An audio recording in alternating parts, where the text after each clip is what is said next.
Hello and welcome to bonus episode number 27 of the Culips English podcast. I am your host and your study buddy, Andrew. Thanks for clicking play and joining me today. It's great to have you here. If you're new to Culips, let me quickly explain what we're all about. We believe that one of the best things that you can do to become a fluent English speaker is to create your own English lifestyle. And what I mean by that is that you need to do a ton of English listening practice and really make it a part of your daily routine. And that can be hard. It can be difficult to choose things to listen to that are both interesting, but at the same time understandable. And you need to take things step by step when you're learning English, right? Although the end goal, is to become fluent and listen and read and watch the same things that English native speakers do, if you jump right into the deep end and start with difficult content first, then it will be frustrating and you'll just want to quit. So that's where Culips comes in, and we do our best to create audio lessons for intermediate and advanced level English learners that are both understandable and I hope also fun and interesting to listen to. And our goal here at Culips is to help you build and develop your English comprehension, your vocabulary, your communication skills to the point where you don't really need our help anymore. And this might sound like a lie, but honestly, it's not. I'm telling the truth. I'm always happy when one of our Culips members doesn't renew their Culips membership because they say that Culips is too easy for them now.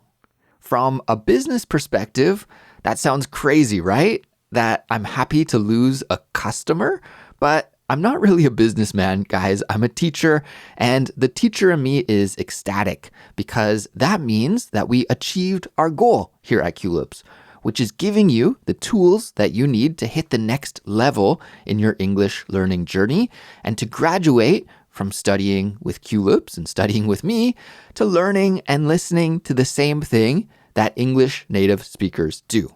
One of these tools is the bonus episodes, which we release here every Monday to kick off the week. And in them, I share some stories about what's new with me. I update you about what's going on behind the scenes here at Culips, and I teach you a useful English expression. There's a free transcript that accompanies each bonus episode, and you can download the transcripts as PDF files, which is what I recommend if you want to print out the transcript and study with it. Or you can use the interactive transcript, which is a great new feature that we've recently added to our website, and it makes it really easy to study with the transcript if you're using a computer or a tablet or your phone. The transcript is totally clickable, so you can click on any word in it and hear the audio again from that point. It's a cool tool. I recommend checking it out if you haven't yet. And to get the transcript, which once again is totally 100% free, then you just have to visit our website, culips.com, or click the link in the description for this episode.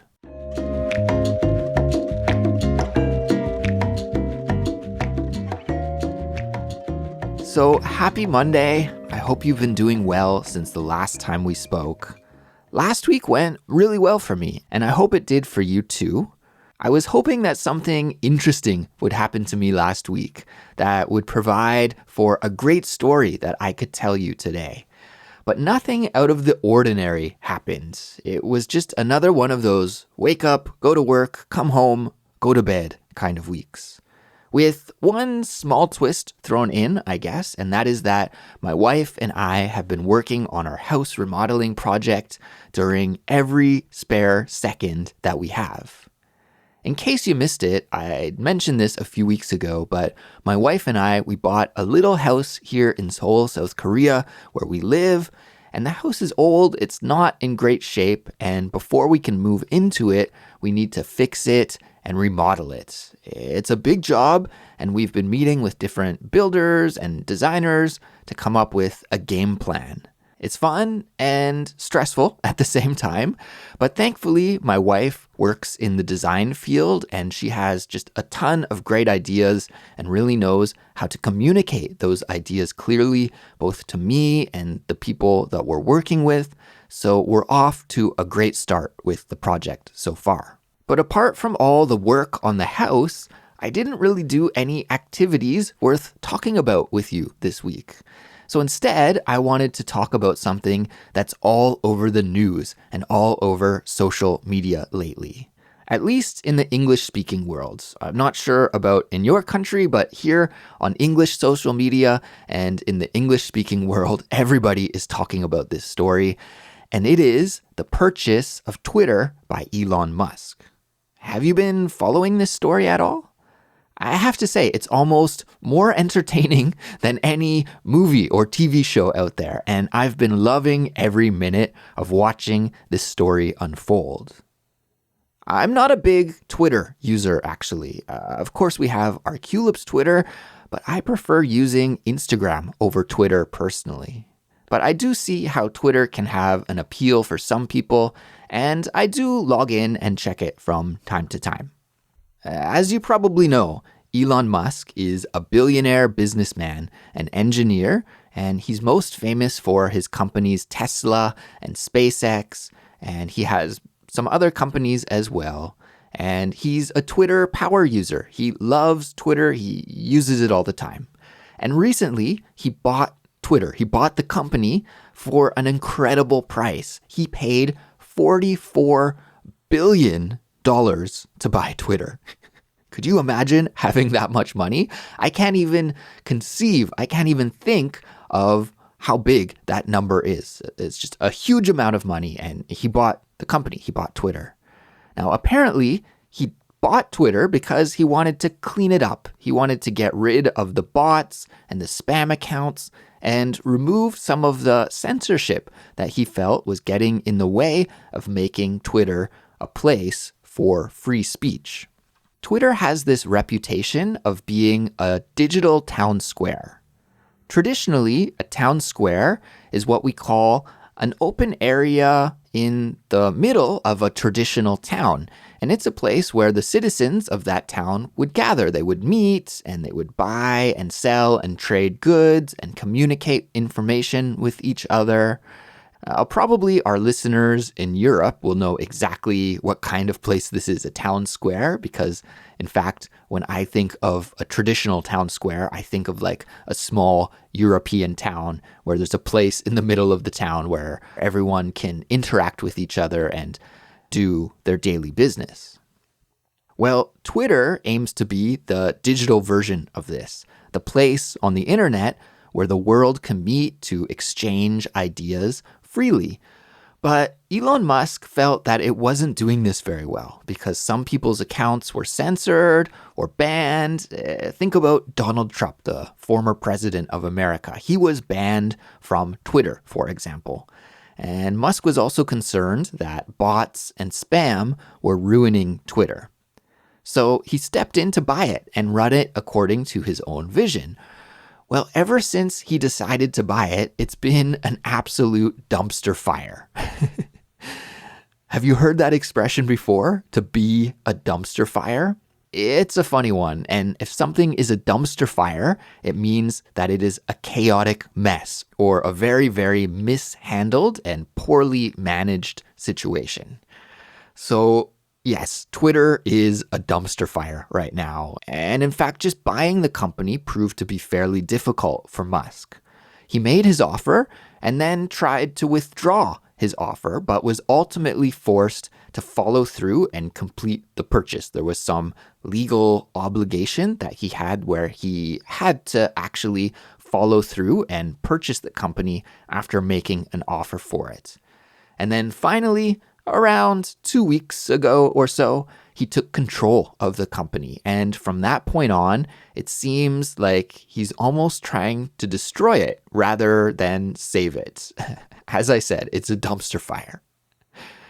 These days, a lot of people hate Elon Musk. And I won't go into all the details why, because we'd be here forever. But I think most of it has to do with the fact that he's ultra rich. And for some reason, people tend to hate billionaires. Billionaires are not popular people generally.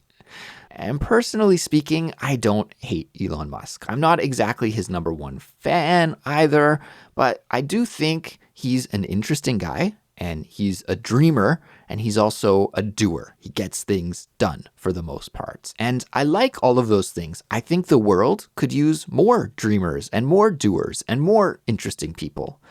And because he's a dreamer and a doer, I'd like to give him the benefit of the doubt and see him turn Twitter around and make it into this great digital town square. I think the world could use a place like that. But at the moment, it looks like he's failing miserably, unfortunately.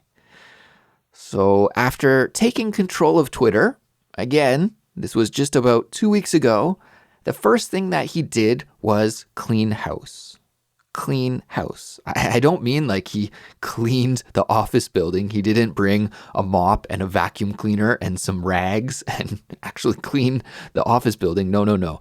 Clean house is a great business idiom to know, and it means to remove people or policies or practices that are stopping you from achieving your goals. So Elon Musk, as the new boss of Twitter, he cleaned house by firing about 50% of the staff.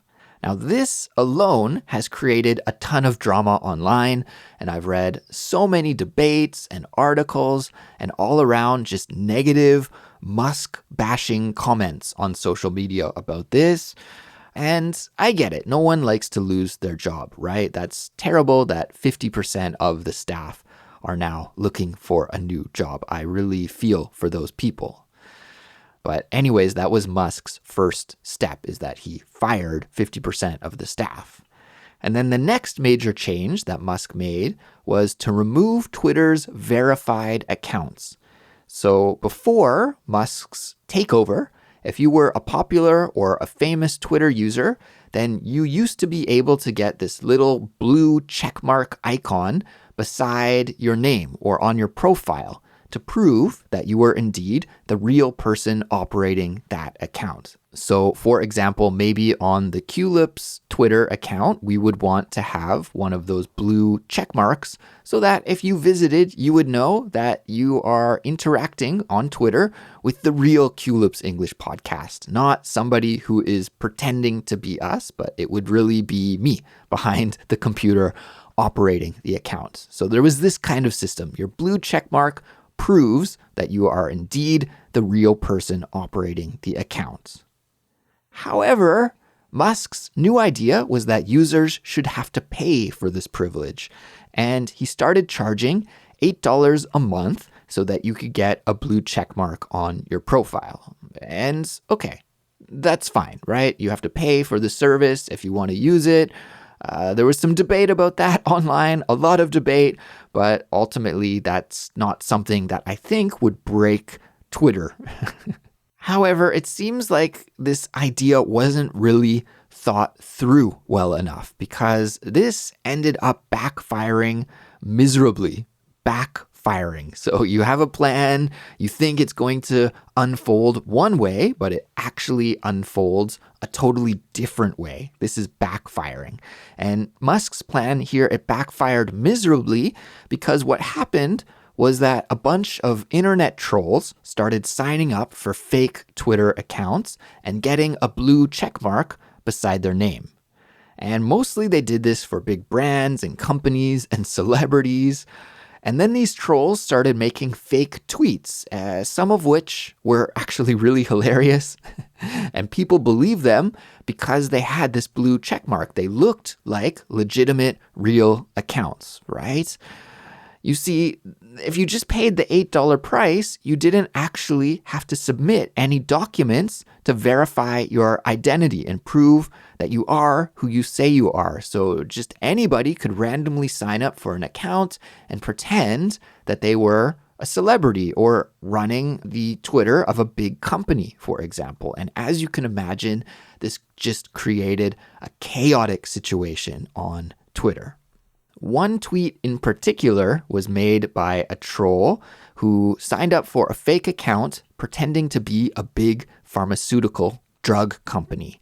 And this person tweeted that insulin, that drug that you need to take if you have diabetes, was now going to be provided for free by the company.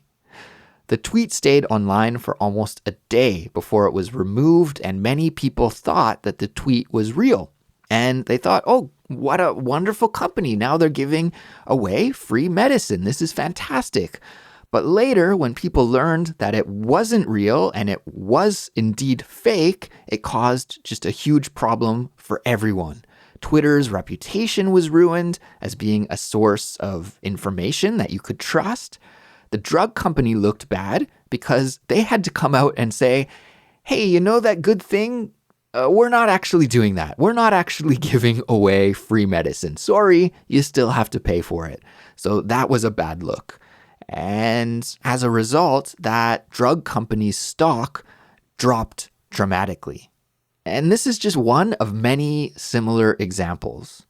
So Twitter realized that they had a big problem on their hand, and they ended up shelving this new pay to verify feature after just a day or two. Oh, actually, that's a great expression, to shelve something.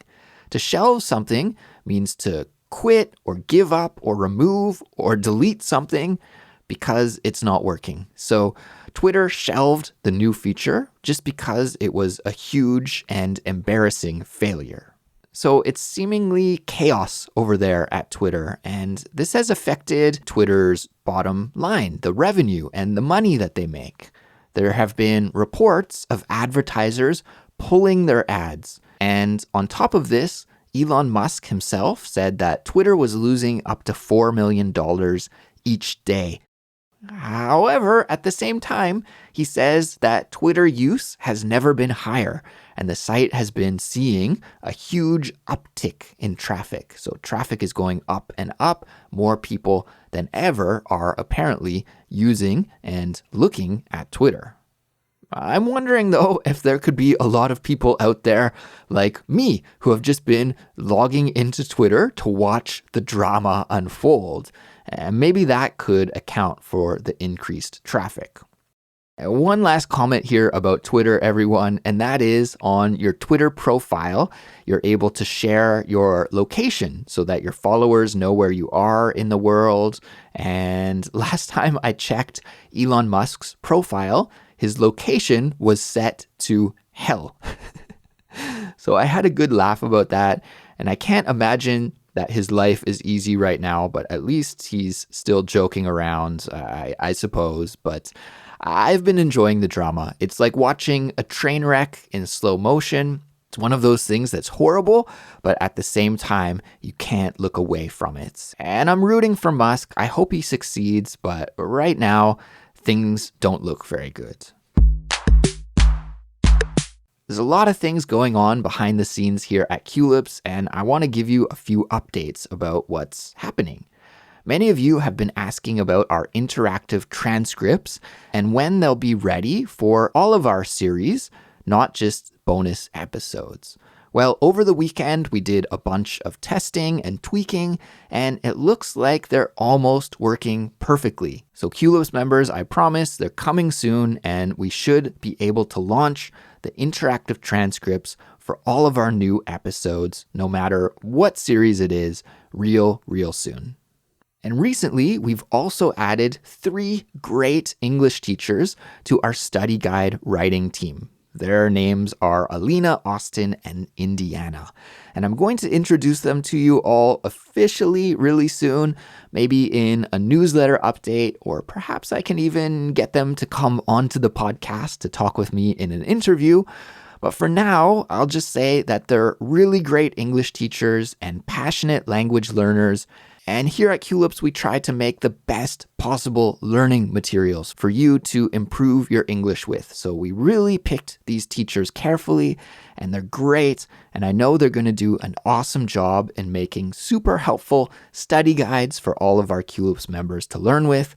and I'm happy to be working with them and to have them on our team. It's a very exciting time here at Culips.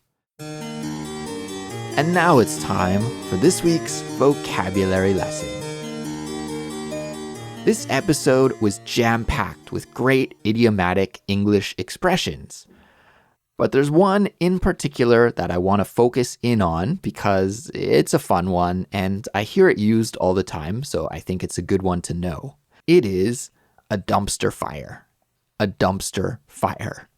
As I mentioned earlier, we use this expression, a dumpster fire, to describe horrible and catastrophic failures or bad situations due to just terrible performance or poor planning.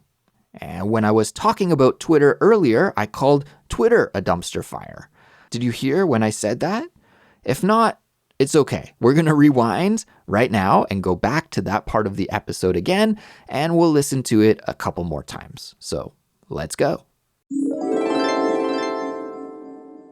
Ever since he decided to buy it, it's been an absolute dumpster fire. Ever since he decided to buy it, it's been an absolute dumpster fire. So I called Twitter a dumpster fire because it looks like it's dying right in front of our eyes for everyone to see. And of course, a dumpster is just a huge metal garbage container. You know, maybe you'll have a dumpster outside of a grocery store, in the back of the grocery store where the grocery store throws all their garbage away. Or you'll have a dumpster in the garbage and recycling area of an apartment building where all of the residents can just toss their garbage into. That big metal container is called a dumpster. And you could imagine if there were a fire in a dumpster and there was just a lot of garbage burning, then it would be a really horrible and smelly and terrible situation to have to deal with. And that's kind of the imagery behind this expression, a dumpster fire, which again just means that something is a failure or is being horribly, horribly mismanaged. So as always, I've prepared some example sentences to help us learn about this expression in more detail. So let's take a listen to those example sentences now. Here we go. Example sentence number 1. My favorite hockey team is a dumpster fire this season. They just keep losing. My favorite hockey team is a dumpster fire this season. They just keep losing. Let's break this example sentence down. Unfortunately, this sentence is true. My favorite hockey team, the Vancouver Canucks, as you guys know, I'm a big hockey fan. My favorite hockey team, they are terrible this season. They are a dumpster fire. They just can't win at all. They keep losing game after game. In fact, yesterday I watched a game and they lost. So because they're just performing very, very poorly and it looks like the team is being mismanaged as well, they're not playing as a team, they're just a mess, we can call the team a dumpster fire. Example sentence number 2. I had big expectations for the concert, but the band was a total dumpster fire. The singer kept singing out of tune, and the guitar player had this look on his face like he didn't even want to be in the band anymore. It was a major disappointment. I had big expectations for the concert, but the band was a total dumpster fire. The singer kept singing out of tune, and the guitar player had this look on his face like he didn't even want to be in the band anymore. It was a major disappointment. Let's break that example sentence down. In that example sentence, we heard about a band who is a dumpster fire. The band is terrible. During their last concert, the singer kept singing out of tune, so he sounded terrible, and the guitar player had no passion or enthusiasm. So because of the band's terrible performance and just lack of passion and skill, we can call them a dumpster fire. Example sentence number 3. The project I'm working on right now is turning out to be a dumpster fire. My client just keeps asking me to make more and more and more changes and doesn't trust me to make any decisions. I don't even know what to do anymore. The project I'm working on right now is turning out to be a dumpster fire. My client just keeps asking me to make more and more and more changes and doesn't trust me to make any decisions. I don't even know what to do anymore. Let's break this final example sentence down. In that example, we hear from a guy who's complaining about this project that he's working on. And he's complaining because of his client who keeps asking him to make more and more changes.